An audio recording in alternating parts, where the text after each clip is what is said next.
a lot of the flow states occur around sympathetic nervous system activation, highly energetic, highly arousing. That's the fight or flight response. Well, that's supposed to be a short-lived response. I mean, it's supposed to get you out of there. It's supposed to protect you in the moment, but you ideally are not in that state for a super long period of time, in large part because it's utilizing your energy resources up way too fast. What does it take to do the impossible?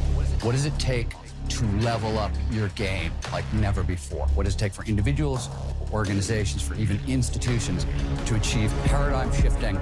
Nothing is ever the same again, breakthroughs. Our mission is to decode the neurobiology of flow and cognitive peak performance. Access the minds of maverick scientists, groundbreaking innovators, and world-leading experts to understand what it takes to achieve ultimate human performance, so you can feel your best, perform your best, and accomplish your boldest goals. I'm your host, Rian Doris, and together with best-selling author Stephen Kotler, I present to you Flow Research Collective Radio.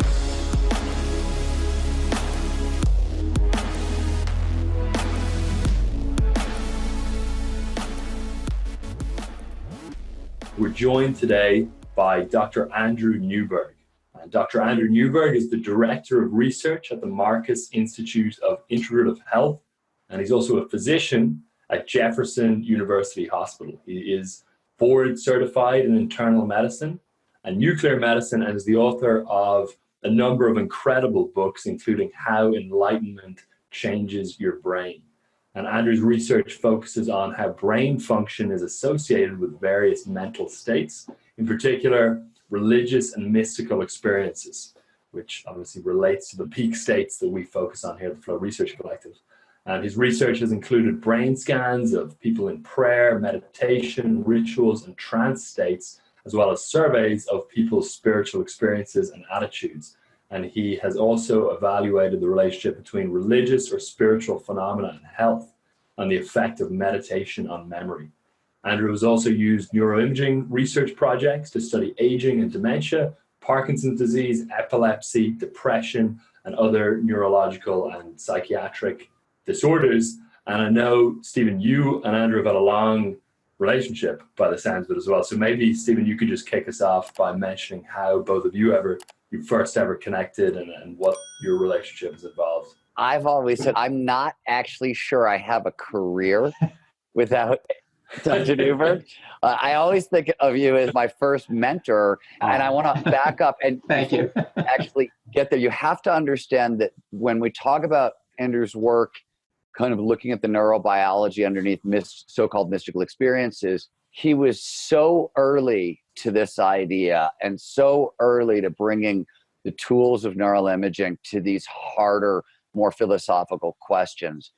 You did it at great, considerable personal risk and expense, and you really did. And it was, in the 90s when you first started doing this work, I always tell people now we have open conversations about consciousness and free flow. Right. Back in the 90s, you couldn't even talk about emotions as a real thing, right? Like true. Until Jaak Panksepp does his work in 1996, you can't talk about emotions. They're not real. Consciousness doesn't really, until Christoph Koch does his work in the early 2000s, people don't start accepting that as real science. So you really were first. And when I was doing my very early research into flow, and this was when I was working with action adventure sport athletes, and they kept reporting so-called mystical experiences in flow. They would have out-of-body experiences. They would have so many of the stages of near-death experiences, profound trance states, all kinds of stuff.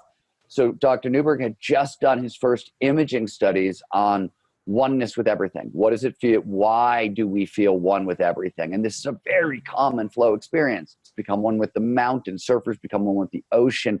Distance runners become one with the terrain. It goes on and on and on.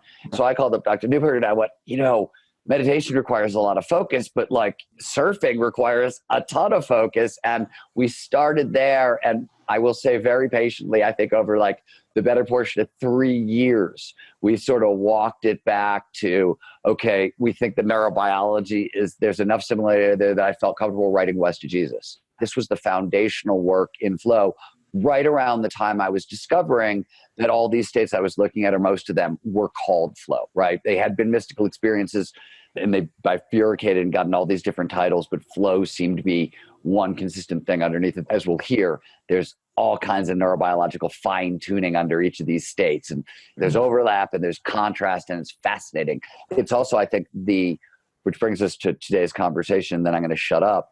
I think this is the cutting edge of peak performance. Understanding that states, and not just stages of growth, but states of consciousness can impact performance is it's not a very new idea, right? Buddhists have been doing it for years, but it's an old idea now underpinned by neuroscience. And we're starting to get into the immense variety of things that we can produce and train up and work on. So that's where I think Dr. Newberg really lends himself to the peak performance conversation. Yeah. Well, thank you very much for that. Yeah, well, thank you. Yeah, exactly. So, Dr. Newberg, what I would love to just kick off with is if you could talk a little bit to us about what neurotheology is. I've always thought of you and heard of you as the pioneer of that whole field of neurotheology, and the term itself, I think, spikes a ton of interest in people. So I'd love if you could break that down for us. Well, I think the simplest definition of neurotheology is that it's a field of scholarship that seeks to understand the relationship or the link between our brain and our religious and spiritual selves. That's the basic definition. But to take that a little bit further, which I think is important, is a couple things. One is that neurotheology, for me, at least for it to work as a term, it needs to be understood as a full two-way street. And what I mean by that is that it's not neuroscience looking at religion only. It is not just Buddhist and Hindu perspectives on consciousness telling us about science, but it is science and the spiritual sides of ourselves kind of looking together at these things and looking at each other and helping us to ultimately understand who we are as human beings. So to me, part of it is that we need to be kind of very, very open and very appreciative and respectful of both sides of what neurotheology is. The other aspect is that when we talk about those two sides, the neuro side and the theology side, it also has to be understood that those need to be kind of blown up in terms of being able to accommodate a lot of other aspects. So neuro typically refers to neuroscience or neuroimaging, but it can also include psychology, it can include anthropology, it can include health, psychological as well as physical health. So there's a lot of things that go into the neuro part of the neuro side of neurotheology. And then the theology, theology is a very specific discipline. It's taking the foundational texts and ideas of a given tradition and trying to, understand them and break them down, figure out what they mean and so forth. And we can certainly look at theology from a brain-related perspective, but that also needs to be expanded. It needs to include different experiences, flow type experiences, mystical experiences, spiritual experiences, practices like meditation and prayer.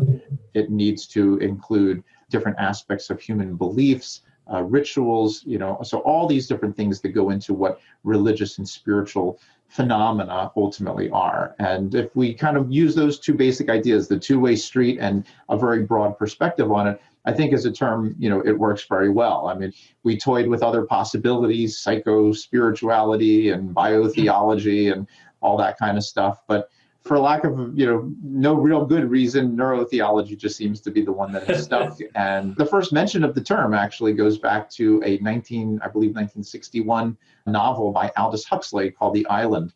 And he's talking about a futuristic society that does all these kind of, newfangled things. And one of them is he refers to as neurotheology, but doesn't really define what it is. He just kind of mentions it. But from there, as Stephen was saying, over the last 25, 30 years, we've been able to really delve into it in a much greater way than we ever have before, especially bringing in the neuroimaging. But there's a lot of different pieces to it. And obviously, I'm sure we'll cover a bunch of them today.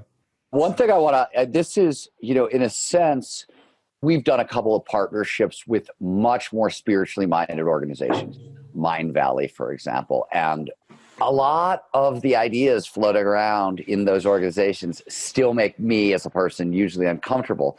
But the reason I pursued these partnerships is exactly what you said, because both looking at yourself, looking at, the phenomenal work that Richie Davidson has done and Madison and other people, it is the collaboration from both sides together that really have, I without that collaboration, just to use Richie Davidson, for example, I always think that without the Dalai Lama's input into that conversation, it would have taken us 25 years to bother looking at compassion-inducing meditation, right? It's just not a Western thing that people are going to be like, oh yeah, we should study this first.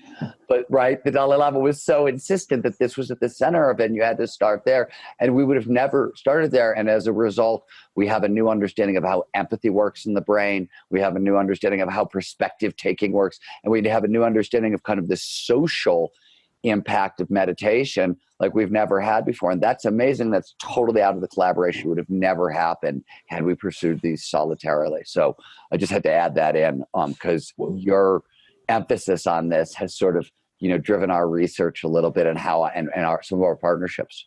Right. Well, and again, part of what I think also makes neurotheology exciting as a field is the need for input from so many different directions. And so, we need the input from the neuroscientists, we need the input from the theologians, we need the input from the practitioners, the people who are doing these things.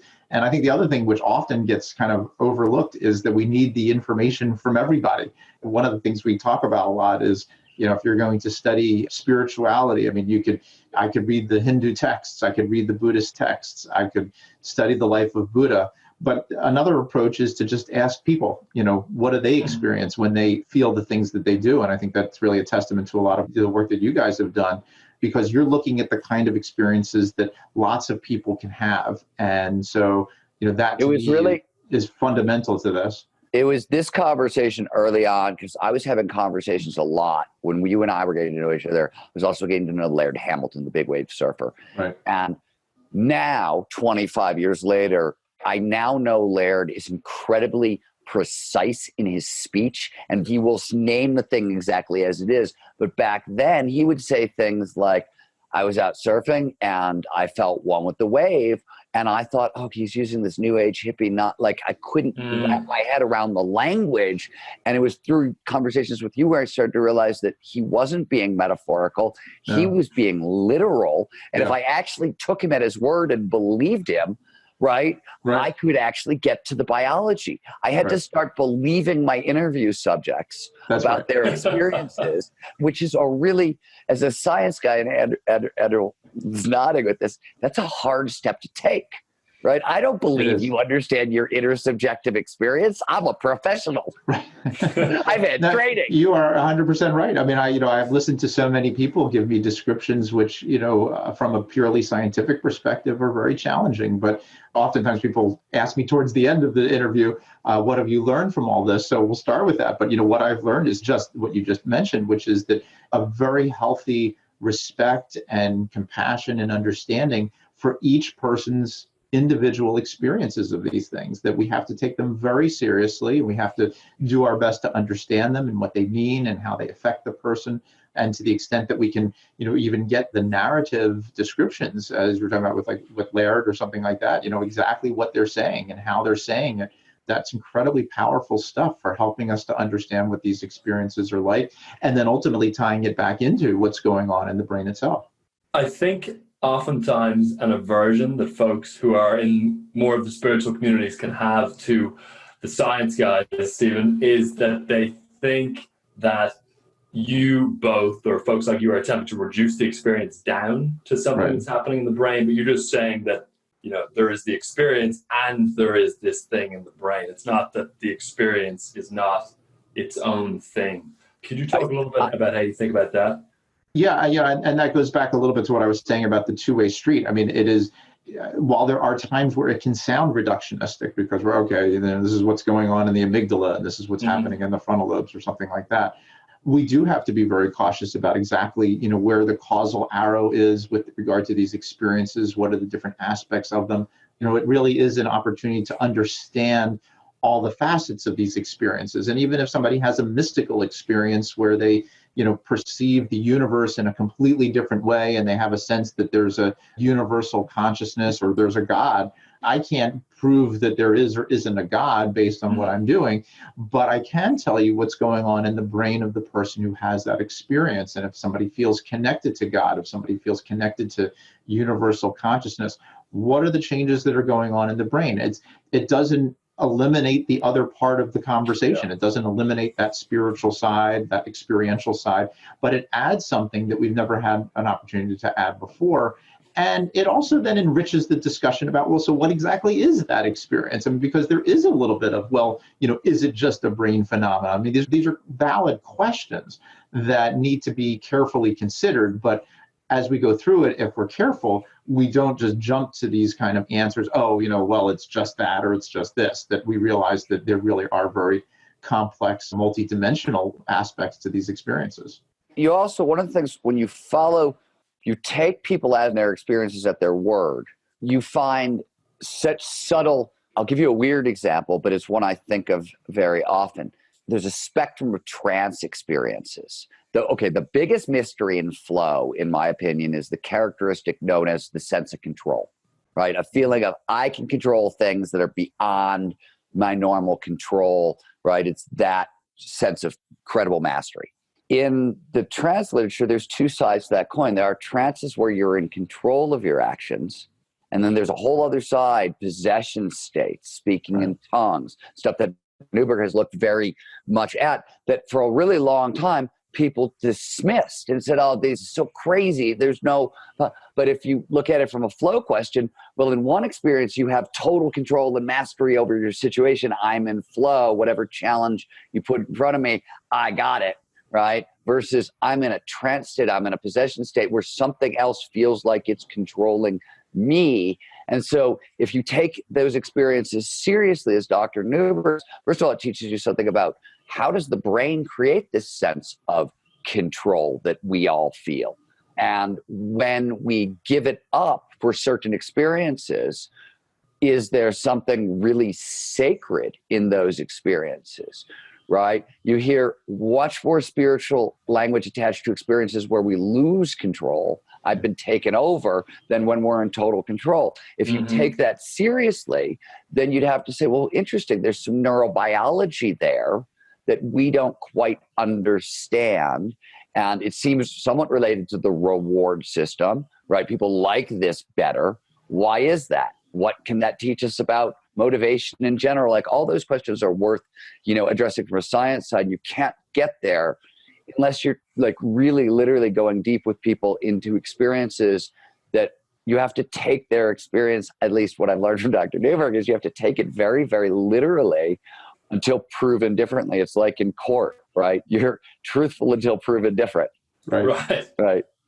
Well, it's difficult to argue with an experience. Someone is having the experience. It's tough to say, no, you're not.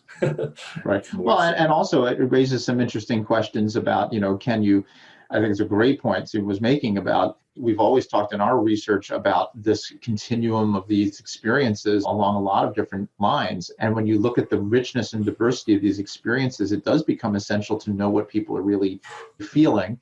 And then it raises some fascinating issues. Maybe another, similar tangential way of the way I talk about it is, when we look at spiritual experiences, some people will say, I felt an energy. Some people felt a force. Some people feel love. Some people feel God.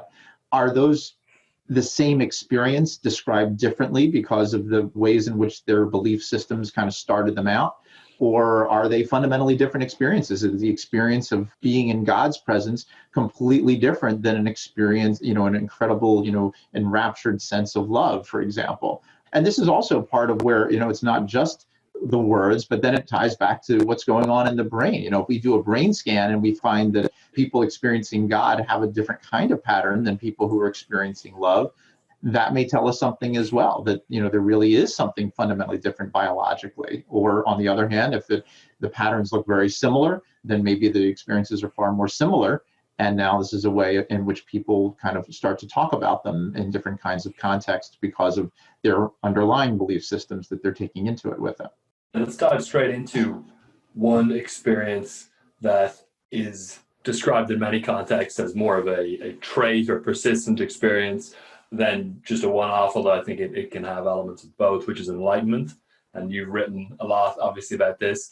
So could you talk to us a little bit about what enlightenment is and how you think about it, and then what some of the underlying neurobiology of enlightenment is. Sure. Well, to sort of pick up from the last conversation, last line of discussion we just had, even the concept of enlightenment is fascinating, because by using one word, enlightenment, people can mean lots of different things. And we wrote a book called How Enlightenment Changes Your Brain. And we started with kind of the classic experience of enlightenment, people talking about the Buddhist enlightenment and the Buddha having that enlightenment experience.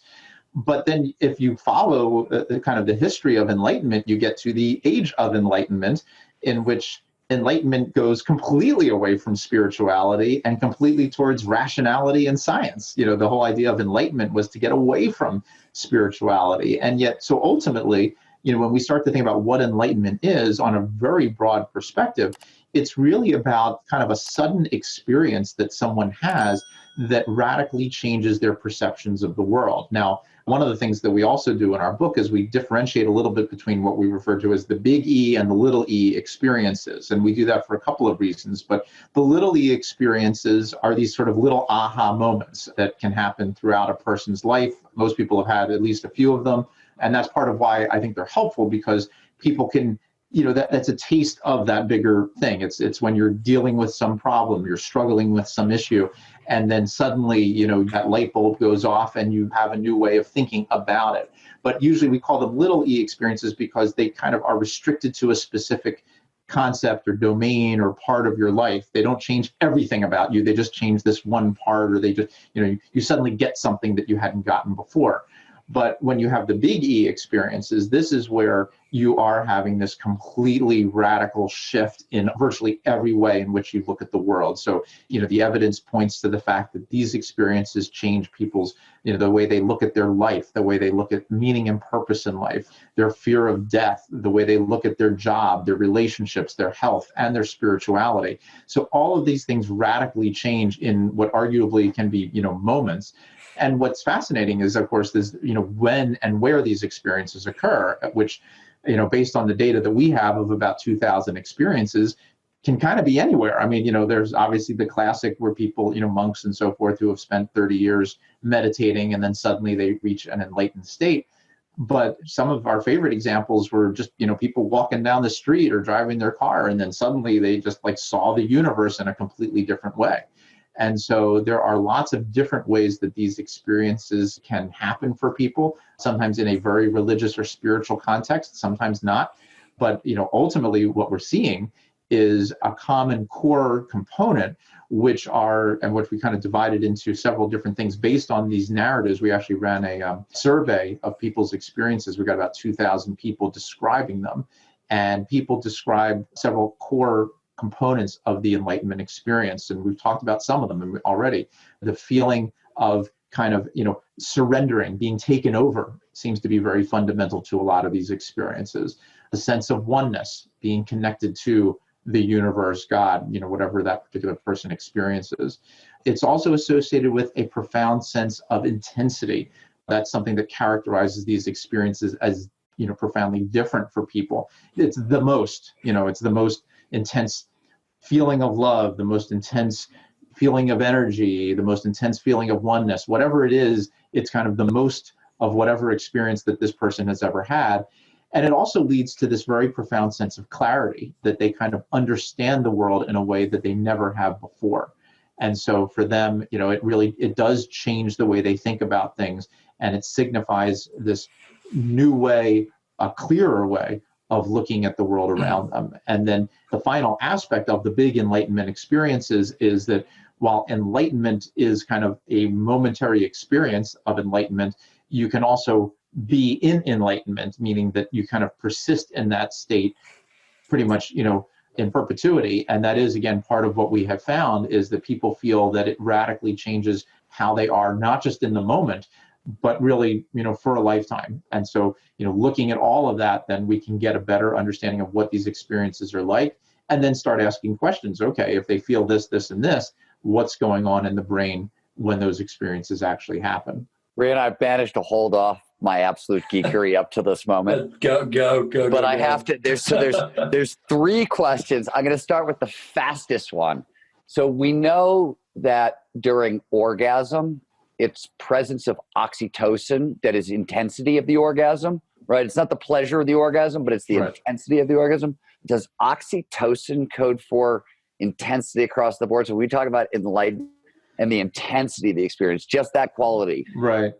I don't believe that there have been any studies which have looked at that, but yeah, I mean, absolutely. It's a great point, and it's something that I have been trying to figure out that, how we can do that study to be able to see, because I do agree with you. I think. Oh, wow. Okay, so that's great. So I think very likely there will be a release of oxytocin that's going to be part of that. Yeah. Cool. All right, here's the second question, and I sort of know the answer to it, but as you were talking, it sort of crystallized in kind of a coherent fashion. When you talk about little e enlightenment, I've done a little bit of work with Mark Beeman and John Coinos, two people who you know, who have worked on the aha experience, right? And in creativity, when you have an aha insight, and that shows up a lot in flow, so it folds in, right? So my question is, when you talk about little e enlightenment experiences, is there something when you hear about the spiritual side of it that says there's more going on than what John and Mark have found in sort of like aha moments of enlightenment? Yeah, I mean, I think the little e experiences are, really more of those aha moments. They more typically are not interpreted as religious or spiritual. They can be, but often, not to that extent. Or if it is something that has a religious or spiritual connotation to it, it's that they just understand something different about their spirituality or about their religion that they didn't understand before. But it's not that kind of full-blown, wow, I got it. If you look at it, their experience is obviously very much centered in the anterior cingulate cortex, which sort of is what discovers that new solution, right? Right. And so if we were to measure little e enlightenment, you think we're going to see similar activity? I think we will see some degree of similar activity. Yes, absolutely. Now, to segue into perhaps your next question, I mean, I think what we see in the bigger E experiences is at least, built upon that. I mean, I think that there are certainly some fundamental similarities between them, but there seems to be other aspects of it that would be. Yeah, expansive. I remember. I mean, right around the time you did your foundational work, there's a woman, Willoughby Britton. She was in Arizona. She's now running a neuroscience department at Brown, brilliant researcher, who looked at people who've had near-death experiences, right, and found permanent changes in their brain after the experiences, somewhat related to some of the changes that you noticed happening in people's brains, but these seem to be permanent. And that, I mean, William James said that, right, way back when. He said, hey, these experiences appear to be psychologically real. They totally change personality on the other side. And, I think it took a long time. So my question is, I'm assuming there's a wide variety of what enlightenment actually looks like in the brain. So Willoughby, I remember, like, your work had pointed at changes in the right temporal parietal junction, temporal parietal lobe, and she found permanent changes on the left temporal parietal lobe. I always wondered if that's what happens when things mature, if it just switches from left to right, and I often wondered about that. But what else sort of have you found? What do you see as the permanent kind of neurobiological correlates of enlightenment? Well, I think, as you mentioned, there are probably quite a variety, and especially when you do look at the richness and diversity of these experiences and the various, specific aspects of them, they can be very different. I guess one of the caveats I'll throw in up front is to say that, when we talk about the anterior cingulate, or if we talk, I talk about the parietal lobe having decreased activity as part of an experience of oneness. One of the downsides of those discussions is that as good as our imaging is, when we look at the anterior cingulate, there are millions of neurons in there. So if it lights up, when somebody has an experience, we don't know if that's 10 neurons, 100 neurons, 1,000 neurons. And then if somebody else has a similar experience and we see it light up, we don't know if it's the same kind of neuron. So the specifics wind up perhaps coming down to what are the details, which really, at least at this time, may be beyond our ability to truly, know what's going on in the brain during those experiences. I think that's the answer to Rian's earlier question, right? It's those nuances in phenomenology, in the description, that says, hey, you really are going to have to take this down. We're going to have to find out, are those pyramid cells or are they spindle cells, or, take your pick. Even when we do figure that out, there's still a phenomenology that kind of sits above it as its own thing. Right. And so, again, I think, what we have found, and I'm not sure if this is an answer to both of your points about this, but, when we look at the Enlightenment experience, if I say that there is a fundamental feeling of oneness or unity or connectedness, so we can look at the parietal lobe and we can say, this is an area that normally is involved in our sense of space and how we, interact with other things. And if there's a drop of activity, then we start to lose that spatial representation of ourself. We blur the boundaries between ourself and other, and we have this experience of oneness. But there's another level of that question, which is, what do you feel at one with?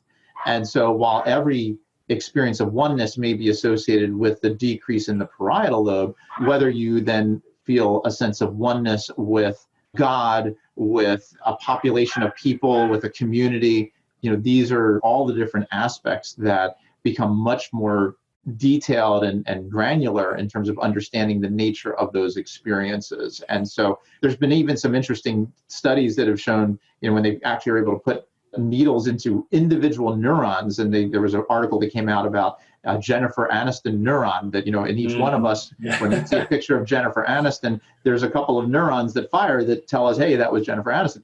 So, when we think about somebody that we need to look at or listen to or pay attention to, there could be very different kinds of experiences and very different kinds of changes in the neurons that turn up whenever somebody has these kinds of experiences.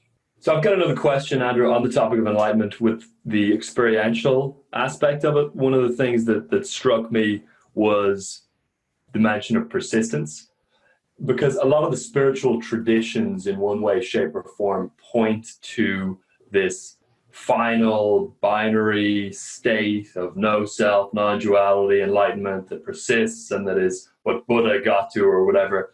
Do you think that is the case? And is there such an experience that persists to that degree and that is of that magnitude? Well, there's a lot of interesting points when it comes to, or issues when it comes to this notion of permanence.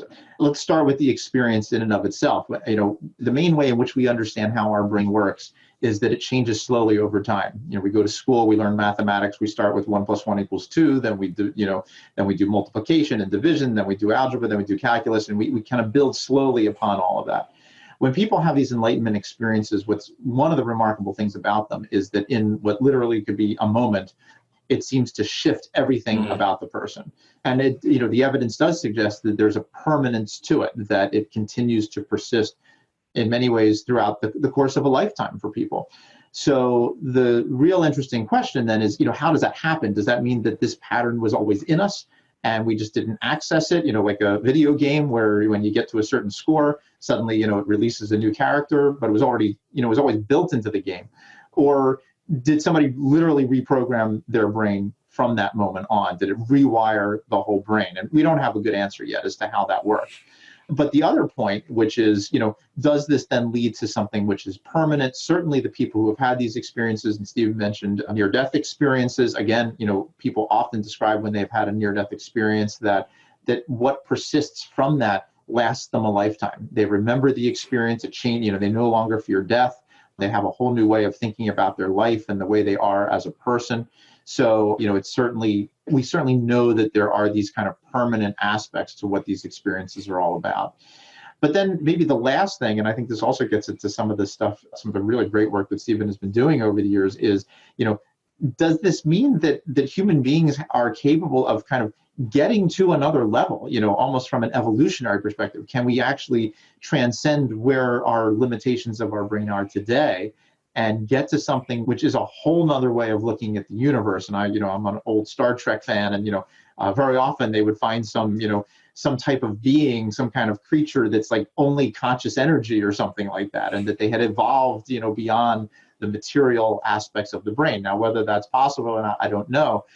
But it's interesting that when people have the description of these experiences, that's kind of what they talk about, that you get to this completely other level that, arguably speaking, is something that could happen not only for the individuals, but for humanity in general. And, obviously there are a lot of very interesting questions that come up when you start to ask about the permanence of these kinds of experiences and what they mean for us. It seems also, I guess this isn't pedestrian, but it's less spiritual. It's an accelerated learning question. Literally, like as we move into an environment where people are going to want to, level up their skills very, very quickly to keep pace with exponential technology, et cetera, this is an example of the brain taking on a radically new perspective, bunch of information, right? It's all the downstream effects of learning, basically, but, stretched out over 10 years in an instant. And that's really just from a very practical, non-spiritual perspective. That's interesting and worth, looking at. Andrew, as you were talking, I had a question popped into my head. I'm guessing the answer is no, but to me, it'd be the dream. Do we have before and after, forget even neurobiological stuff, but just like a cycle, a personality, a big five personality from before enlightenment, after enlightenment? Do we have, do those exist anywhere in the research and the data? Are there any before and after things? No, I mean, not to my knowledge. I mean, there are, I'm sure, anecdotal, people who've reported this. And of course, in our survey, we're obviously getting people after they've had the experience, and we ask them to explain to us what they feel has happened. But no, as to my knowledge, there never has been. Could we just go back to those same two people and say, by chance, did you happen ever to fill out a psychological questionnaire along the way? Perchance, the big five, baby. I don't know. Myers-Briggs. But on a more, basic level, ourselves and a few other investigators have been exploring, we did a study of people going through a spiritual retreat. And so we took people who had been religious or spiritual in one way or another, but had never really done something truly immersive. And we sent them through a 1-week spiritual retreat based on the exercises of St. Ignatius out of the Jesuit tradition. And we scanned their brain before and after, and we asked them, a lot of questions before and after. And the hard part about the question that you're asking is that we never truly know when someone is going to have that kind of an experience that really, even in these retreats where people were very moved by these retreats, I don't know if I could honestly tell you that anyone had this kind of true, mystical enlightenment experience that radically changed them. So, but clearly we saw changes. We saw changes in the brain itself. And you had mentioned dopamine earlier. We actually were doing a study looking, did the study focusing on dopamine, and it changed the way their brain responded to dopamine. And there were clear differences in their psyche and their feeling, in their depression and anxiety levels. And certainly, very substantial differences in terms of their sense of spirituality and their sense of connectedness and things like that. So it's never been quite tested the way I think you're asking about. Is that an epigenetic change in dopamine? Is that how you would talk about that? Is that what you mean? It probably is an epigenetic piece, because what we found was a very interesting thing, to get really geeky here. We actually did a scan called DAT scan, which looks at what's called the dopamine transporter. And the transporter isn't really a dopamine receptor in the sense that it responds to dopamine, but it takes up excess dopamine that, after you have a nerve firing, there's, the brain is very good at recycling. And so it says, hey, I didn't use this dopamine, I'll bring it back in and repackage it and use it later. So if you block these transporters, you get a lot of excess dopamine around. And in fact, that's what happens when people take cocaine. That's exactly where cocaine operates. It blocks the transporter, and then you get this flood of dopamine and you get the high. So I thought that because these experiences would be associated with higher and higher levels of dopamine release, that you would have an upregulation of the dopamine transporter, because that's typically what we see, that it sort of regulates depending on how much dopamine you have. But we actually saw the opposite. We actually saw the dopamine transporter decrease as a result of going through this retreat. But what that actually means then, and that is controlled by genetics. I mean, it's controlled by... That means your dopamine sticks around for longer. Exactly. Wow. And so it potentiates the release of dopamine in the future. And I think, this is hypothetical, but getting back to, why does meditation... why is that typically the avenue that people take for achieving enlightenment? And why does it not happen immediately? It probably is a process that as time goes on, more and more you become sensitized to the release of dopamine. And then at some point, when your body has some kind of surge of dopamine release, you are really primed for having this incredible experience. That's interesting. Well, it's like the dam bursts. Yeah, exactly. But you're ready for it. Let me ask you a question, because I say this all the time. People always want to know, are there big differences between flow and spiritual experiences? And I say, well, one of the big ones is always in dopamine.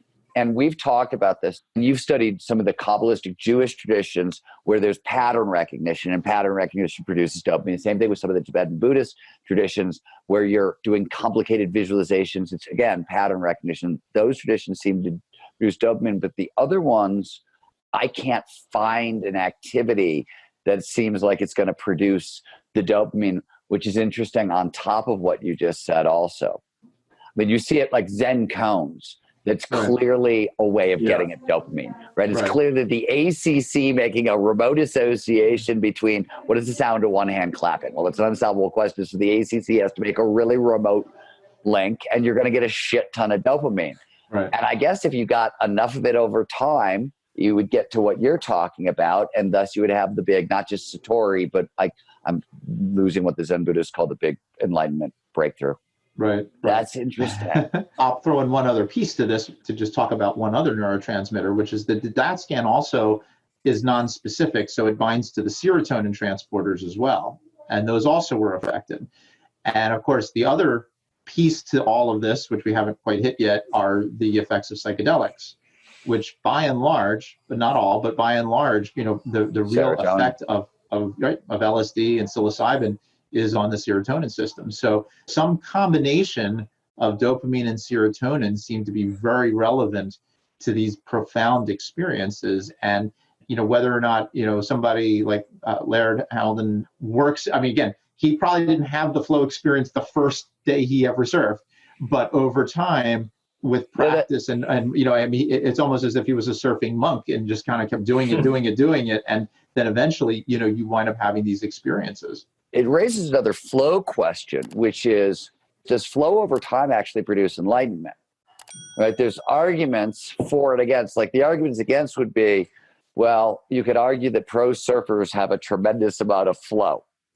Does that equate to a tremendous amount? Or those are open, weird questions. And so what is it about, flow over time doesn't always get you there.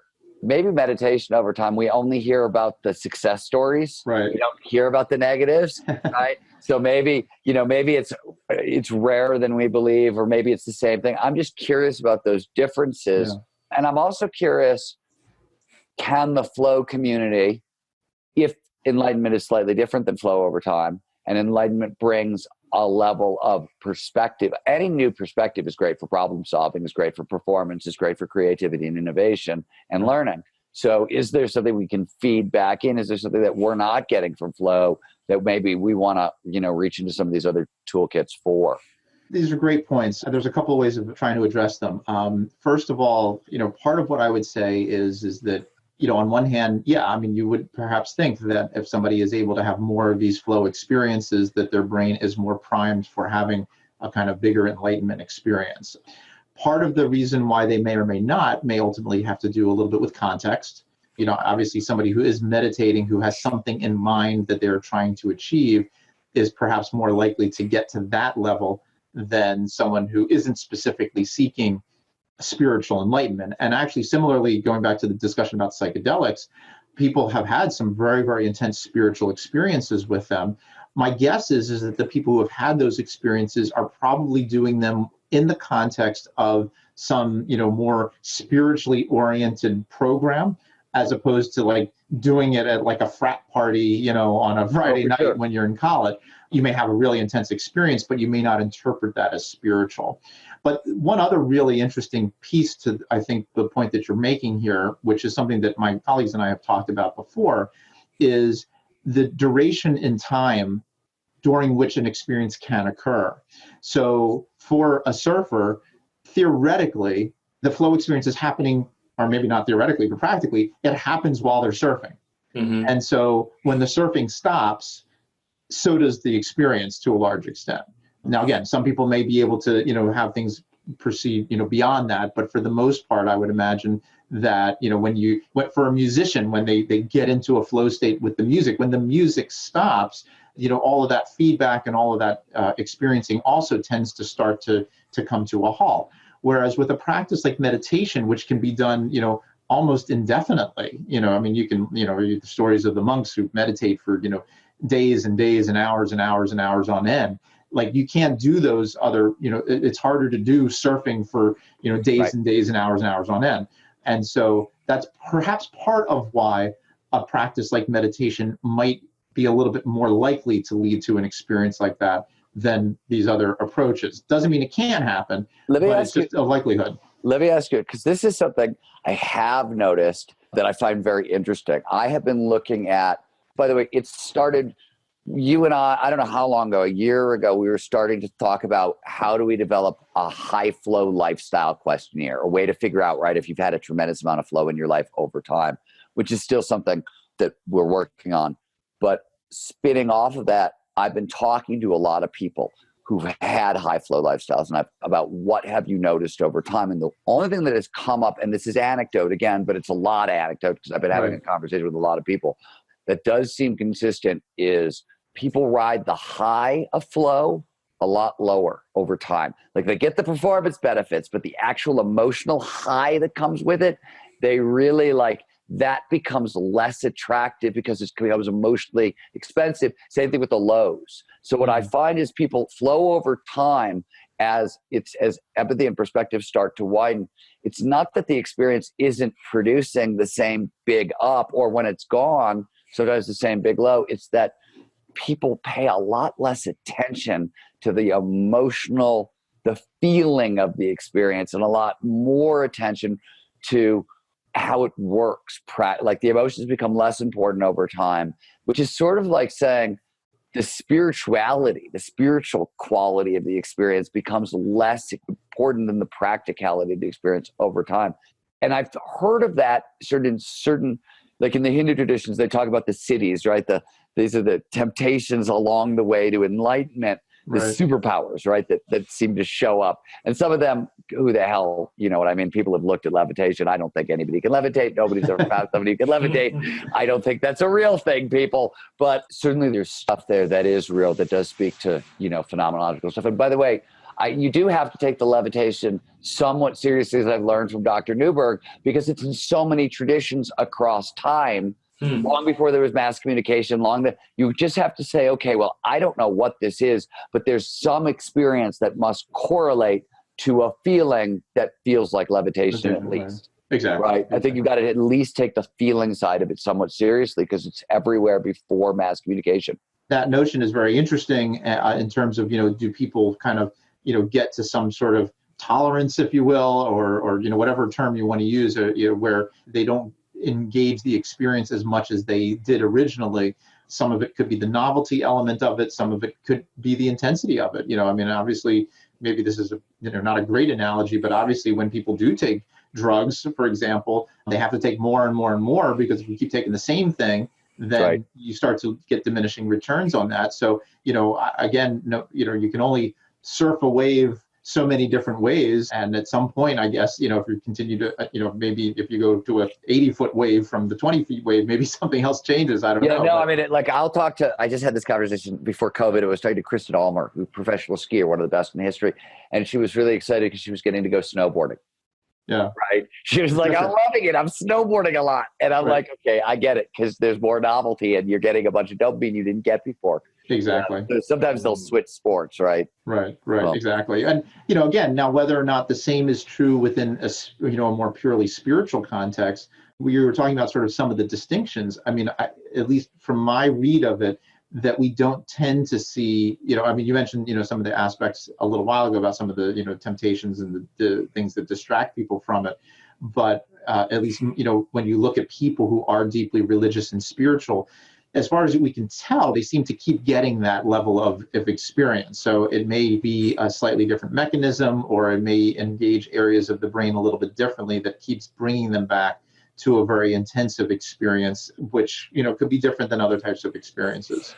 Is it partly the avenue in that, I think so. A simple way to differentiate between flow and meditation, for example, is that flow is an active state, or is the result of action of some kind? Maybe that's a mechanism. I think so. I mean, we talk a lot about the mechanisms in the brain, and obviously we sometimes differentiate these experiences and the mechanisms as sort of top down versus bottom up. And so and that it shouldn't even be quite so simplistic, but maybe just to make it easy. Top down is that kind of meditation. You're kind of concentrated, controlling, and then ultimately it changes your emotional state, and then it ultimately gets down into your body and you feel it in your body. A lot of ritualistic practices like drumming and of course a lot of the physical activities like surfing and sports and so forth, and even music, involve a lot of bodily action going on. And so again, like you said, I mean, it's coming from, in some sense, the bottom up, and then ultimately inducing these experiences up in the higher parts of the brain, but from a different process. And again, we were saying just a few moments ago, part of the thing is that when you stop with whatever that bodily process is, whether it's surfing, whether it's playing music, whether it's doing art or whatever, or dancing, when you stop, then that stops that part of that whole cyclical process. Whereas with meditation, because you can do it kind of sitting quietly, theoretically you can maintain it over a longer period of time and might be able to engage people in deeper and deeper experiences over time. And does that potentially mean, and maybe this is even what is blocking flow from leading to enlightenment, is that the ability for flow as a state to become a trait is less capable of doing that because it's hitched to an action or it's happening through bottom up, whereas these more passive activities or roots in potentially, I don't know, can lead to from state to trait. So one of the questions that I've been asking a lot, and maybe it's because of Scott Barry Kaufman's, we've been spending a lot of time with him lately during events and on podcasts and whatnot. And he just wrote Transcend, and he talked about how Maslow, Maslow, the king of the peak experience, but spent the second half of his life really looking at what he called plateau experiences, much more stable experiences.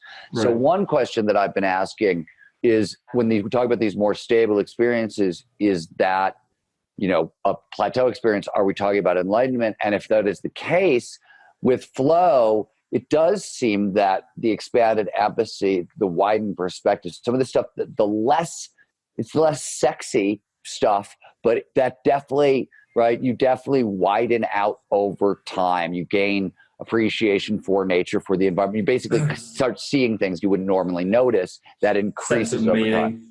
As well, becomes a trait from the state. And look, we see this in a number of aspects of human, behaviors and emotions. I mean, think about love. I mean, there's always there's the difference between when you first, the first date and, the honeymoon phase, so to speak, but then it consolidates into something which sometimes you don't feel quite that level of intensity, but in many ways, Paul Zak would tell us that you're trading your love of norepinephrine and dopamine for a love of oxytocin and serotonin. Exactly. Right. That's what we're doing over time. Which, by the way, I always say, you see this a lot in the addiction research, which is you want to replace one addiction with another. AA replaces the addiction to alcohol, which is essentially an addiction to dopamine, with spirituality, which will get you a much wide and community, right? Which is going to get you serotonin, oxytocin. It's going to get you with those stabler chemicals on the back end. And I don't want to reduce any of this stuff down to that, but it is happening during these transitions. And it's interesting just for, what does it mean? What does this mean for enlightenment? And this also goes back into both of your questions a little bit too, which is that it may also have something with what kinds of states can be maintained in the brain. And so, a lot of the flow states occur around sympathetic nervous system activation, highly energetic, highly arousing. That's the fight or flight response. Well, that's supposed to be a short-lived response. I mean, it's supposed to get you out of there. It's supposed to protect you in the moment, but you ideally are not in that state for a super long period of time, in large part because it's utilizing your energy resources up way too fast. So, in many ways, it's not a sustainable process. At the front end, right? Because in the work we've been doing with Dr. Huberman, Andrew Huberman at Stanford, he's the one who isolated the fight response in the medial thalamus, and we're seeing the exact same thing at the front of the flow state, right? And you're going to get that surge of cortisol and norepinephrine, unpleasantness is going to happen at the front end of flow. Exactly. And then the parasympathetic, again, it's also that shift from the dopamine to the oxytocin, as you were just saying. But, when you get into parasympathetic and oxytocin, it becomes stable, but you can be stable at a higher level, but you don't have that rush that you get. And so, or you get the intermittent rush or something like that, but it's incorporated into this other way of thinking about things. So like, for example, if you have an enlightenment experience, if you're a Buddhist and you have enlightenment, well, now, when you no longer are having the enlightenment experience itself, you presumably have altered your baseline. Now, from your baseline, you can still go back into that mystical experience, but the trip there is not as long, as it originally was for the first time. But you can still go there. But again, you're now situated at a different level. And I think, to some degree, that's part of what you were also talking about. When you have these highly expert surfers and skiers and things like that, the jump from where they are to where they get to also may not be quite as great as it used to be. Could that potentially mean, or is there any research around heightened flow proneness, or the ability to access flow states with more ease for individuals who have a higher baseline, or within enlightened individuals, for example? I don't know if there's been anything that's been studied specifically with regard to flow. Again, one of the interesting corollary studies to this, which may at least start to get an answer to this, there was a guy named Dean Hamer who was a behavioral geneticist out of NIH, who wrote a book called The God Gene about 10 years ago. And he found that there was a specific gene that correlated with people who had heightened ability to have a feeling of self-transcendence, which is kind of what we're talking about, this feeling of kind of getting beyond the self. VMAT2. The VMAT2. VMAT2. Yep, that's exactly right. And you all know what the VMAT2 gene codes for. It's a receptor in the brain that handles serotonin and dopamine. And a little bit of norepinephrine, right? And a little norepinephrine, right, exactly. So, that does suggest that there are people who are more predisposed to having these experiences and how they react to them and so forth. But it's also learned. There's a nature and nurture elements to it. I mean, if Laird Hamilton never went near a surfboard, he may not get into flow states the way he does now, but because he did, then he starts to get into them. And so if any one of us sits down and starts to do a meditation program on some kind of daily basis over and over and over again, some of us will be more likely to achieve enlightenment than others, perhaps, but all of us will get to be better meditators eventually. So all of us will have certain effects, but then there will still always be certain people who are able to get to some other level a little bit easier than those who don't. And I guess the analogy that I always use is playing tennis. I'm an avid tennis player, and if we all played tennis 6 hours a day, we'd all get to be pretty good tennis players, but there's still going to be the Roger Federers and the Nadals of the world who are just better than everyone else. And we don't know exactly why, but they're going to always be those people like that. But you still can shift or manipulate your predisposition. But we can all get to, I mean, if we all play tennis for 6 hours a day, we'd all be really, really good tennis players. But there would still be those people who are just better than everyone else. So you mentioned clarity, and that seems to be a very consistent element of, in some respects, flow. And maybe, Stephen, you can talk more about that, but definitely within psychedelic experiences, people talk about this sense of realness or truth. That was Dr. Newberg's original question. That was his first question. Oh, right. Yeah, exactly. So, could you talk to us a little bit about what is that sense of realness, and is it an actual proxy for truth, or is it just a feeling of reality that isn't actually, indicating reality? That's the $100,000 question. The short answer is I have no idea. The longer answer is that, I think that, certainly a lot of what's going on is this perception of realness, of reality. We certainly, everyone has had these shifts in experiences of reality through dreams. No matter how real a dream feels, when you wake up, you recognize that you say, oh, that was just a dream. It's not as real as this reality. When people have mystical experiences or enlightenment experiences, the same thing happens, but now they're looking back on sort of the everyday reality as if that's not quite as real as the world that they now see. So part of it has to do with our perceptions. And my late colleague Jean DeQuilly and I wrote several articles about epistemic states, that we are in a state that feels real. And when you're in it, you assume that that is the real reality, but ultimately it's our brain processing that. And, if I were to say to both of you throughout this entire conversation, I've had my little green assistant sitting on my shoulder, you'd all kind of laugh at me and say, well, that's ridiculous. You don't have it. Now, but why do you say that? Well, now you start using different qualia. Well, I don't see it. It doesn't make any sense to me. I don't hear anything. And so we start to assess reality. But ultimately, Andrew, are you saying there's a little green man on your shoulder this whole time? Maybe I am, and I maybe can't I'm see it either. I want to follow up on this with a quick extension, because this is something you've written enough books that this experience, which is the experience of like between, you finish your book, you've polished it, you put it away, you send it off to the publisher, they send it back to you. And all that's happened is 2 months has gone by, right? Nothing's changed. 2 months has just gone by. And when you read the manuscript, you notice all kinds of stuff you never saw before, right? It's almost as if somebody else wrote that book and now a different person is reading that book, right? Right. And it's in psychology, that's functional fixedness. I mean, there's a whole bunch of lingo for the cognitive biases that produce this result. When we talk about the gradations of reality, even going up into these is it just the removal of cognitive biases that were in the way of other? I mean, that's what happens in every other place when we have this experience with the spiritual. Is it the same mechanism with maybe more neurochemistry producing more emotion? The reductionist in me is going crazy. Yeah, and part of the problem is that we really don't know why something feels real. Is it the sensation of it? Is it the emotional reaction to it? You talk about the sense of clarity. Is it just that things make sense to us? And part of the whole reason I got into this, which even more relevant today, is when we look around the world. And then you see people who are, devout religious people versus people who are devout atheists, or people who are Republican versus Democrat.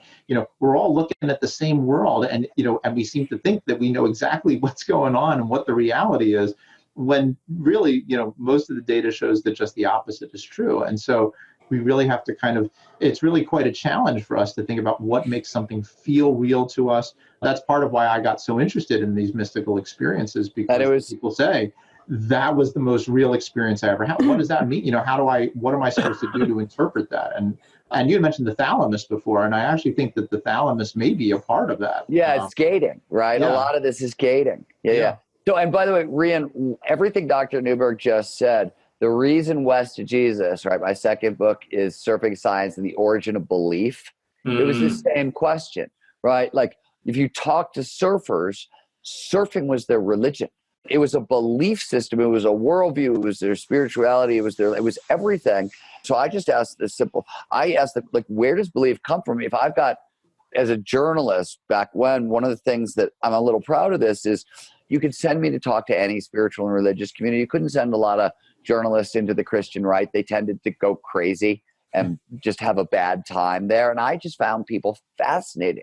I remember meeting a very, very, very powerful lawyer, one of those powerful lawyers in America. And she was a fundamentalist Christian who believed that the earth was 6,000, 5,000 years old, or 4,000 years old. And I could not, it was so hard for me to hold that in my head at the same time, that literally you're the leading kind of constitutional scholar in the world, which means you pour over law and evidence. And yet the earth is, and I couldn't, and yet when I went into surfing, and I would meet these surfers who, I was a surfer, and they thought they were one with the ocean, and the ocean was speaking directly to, right? These were just as magical and weird to me as a woman believing the earth is 6,000 years old. And yet these were excellent surfers, and I admired that just like I admired her legal mind. Right. And this was some of the questions. We don't ask them that much now because the neuroscience has caught up to the philosophy, so these questions don't weigh as much as they used to, in a sense, but they're still there and very real, and to me, very interesting. That's one of the, I think, dangers or risks with psychedelics is that effect of coming back to a reality that then feels less real. And flying. Well, and for some people, that experience makes things feel more real, and then, for others, it makes it feel less real. This is why we have, we'll get you a t-shirt at some point, Andrew, the Flow Research Collective swag. Everything says never trust the dopamine. It's at everything. Never trust the dopamine. You always have to, no matter how strong that feeling of certainty is, it's always worth looking at. Right. Exactly. Exactly. So let's switch gears a little bit then, if that's okay, Andrew. I'd love to get into some of the practical elements or what you've seen be effective for doing things like raise your baseline in some of the more stable states like meditative states or enlightenment. I'm curious as to what practices have actually become part of your own routine as a result of your research and what you've found through your career. For me personally, I guess I've taken the route of being a little bit of a detached objective observer. And so I tend to like to look at these different practices.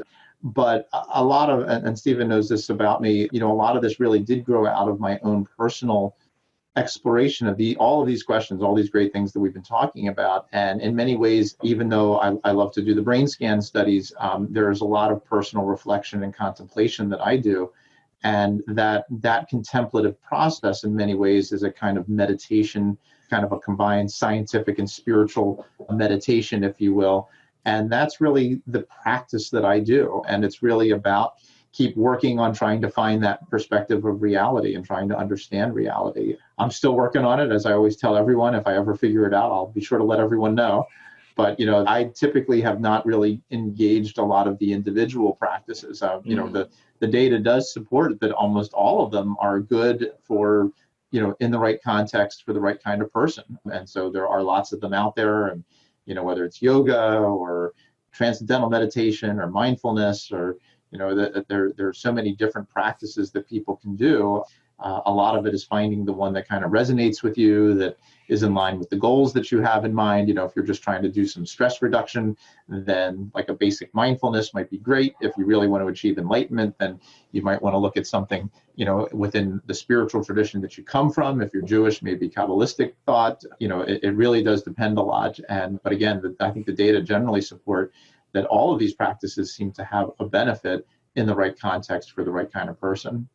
Right. Just do one. Or tennis, maybe that's the... Tennis usually pisses me off, but... So to look forward then, what is some of the research that you're currently engaging with that you're most excited about? What are some of the big questions you're most focused on right now?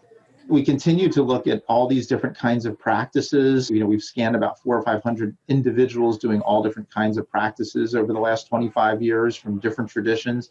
And we continue to do that. We continue to expand that imaging research of different types of practices. So that's certainly something that's important to us.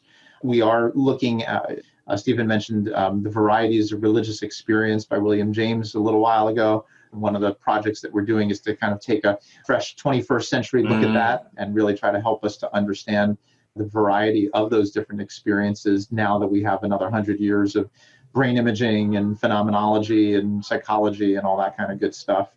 I recently wrote a book that derives out of my own background a little bit more called The Rabbi's Brain, which looked at Judaism. And I think to me, part of where neurotheology can go is to think about the individual types of traditions, to be able to explore neurotheology in the context of Catholicism and Protestantism and Islam and Buddhism, Hindu, really start to look at that as well. We've mentioned a bunch of times here about the different neurotransmitters. So I'd love to be able to do some studies in the future looking more directly at oxytocin and dopamine and seeing how they play out. And then as you were alluding to, certainly there continue to be studies looking at the practical, what I like to refer to as applied neurotheology. How can we utilize these different things to help people with reducing anxiety or stress or depression, help people function more effectively in their lives. And that's part of it too. But I have to say, by the way, if anybody out there has a spare couple $1 million, yes, I'd be happy to take it. Great flow neural imaging studies designed. We're just ready to go. So, if you've got a couple $1 million lying around and you want to know what the difference is between flow and various spiritual experiences, we are your people. Exactly.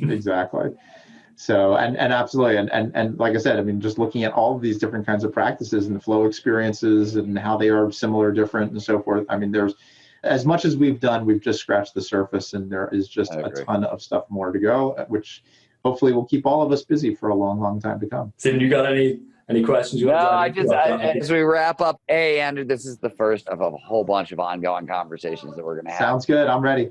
That's what this podcast, is Flow Research Collective Radio is about, these ongoing conversations. But thank you once again for lending us your brain. It's always a pleasure to hang out with you. And I always walk away with something stuck. Now I'm stuck in my head about this question of long-term dopamine upregulation. Like this is, you've just literally like this. I'll send you the article. Yeah, there goes 2 months. Yeah, send me the article. There goes 2 months. Here's how it goes. But thank you again. Thanks for having me on the program. Do you have a final wrap-up question? I've got two. I want to ask you our permanent questions because you didn't ask them. Yeah. So, Andrew, these are the 2 questions. What is the thing that you probably should be remembered for that people don't even know that you've been working on? We know you're gonna be remembered as the founding father of neurotheology and a bunch of stuff, but I always think there's always like a whole area of research in every expert's life that you've been deep into for a long time, but haven't published as much on or haven't talked about as much. What is that for you? Backgammon? Badminton? I wish. Well, I play a lot of hockey. I don't think I'm going to get known for that. I mean, I hope someday, these sort of philosophical meditations, even though they're obviously related to this, I hope that there will be some answers that I will find that really can help people understand the nature of reality in a different kind of way than we ever have before. So maybe that would be my answer. That's amazing. Well, we're going to have a conversation about flow and hockey sometime soon. This is, by the way, totally news to me. I had no idea you played hockey. I love hockey. Big hockey fan. I did not know that. So the next time we're going to find a hockey player for a conversation on flow and hockey, we're bringing you back. Sounds good. Cool. Yeah, I've got one more, Andrew, which you kind of loosely alluded to, but we like to ask researchers this question. So if you could click your fingers and instantly have the answer to a question or instantly have the research done, what would the question be or what would the answer be that you're looking for? I'd have to go back to the reality question. I think, can I do a study that helps us to prove that the reality that we perceive is accurate? Either that or the other one would be the study that would tell us what consciousness is. Yeah. Fair answers. And before you jump, where can people learn more? What books should they start with of yours? What's the best way to dive in? Everything, people read everything. Buy them all right now. That's right. So Andrew Newberg, NEWBERG.com is my website, and there they can certainly learn about everything. We talked about how enlightenment changes your brain, how God changes your brain is another book. Also, Why God Won't Go Away. Why God Won't Go Away, which is how we got connected first, I think. And then, if you happen to be interested in Judaism, the Rabbi's Brain, and yeah, I got to tell you, I just went back like a month ago and reread a huge chunks of The Mystical Mind. The book you wrote with you. That was the very first one, yeah. Very first one. Because there's still stuff you guys posed problems in there and saw stuff in there, right? This was before the field even existed. But there's still, I was wondering, I was just hunting to see, were there problems that you guys highlighted that still are open mysteries? Yeah, no, thank you. No, absolutely. And, I'm always happy when our brain scans kind of support the original models we had, but then we keep learning beyond it. And, so that's exciting too. Your book titles are phenomenal, by the way. Thanks. I love them. We try to come up with something good. So, yeah. Oh, and I think I was about to say, if anybody wants to really look at it from a more academic perspective, I wrote a book just called Neurotheology, and that really talks a lot more about the field and the challenges and methodologies and things like that. So whether somebody wants kind of a light overview or really go in depth, there's all different options. Great. Well, thanks a ton, Andrew. It's been super, and hopefully we'll have you on Flow Research Collective Radio again soon. Anytime. Thanks so much, guys. Thank you once again. If what you've heard on Flow Research Collective Radio has been helpful, please consider doing us a solid and leaving us a review on Apple Podcasts, Spotify, or wherever you are listening to this. Reviews help us connect to a wider audience so we can get these peak performance principles out to more people.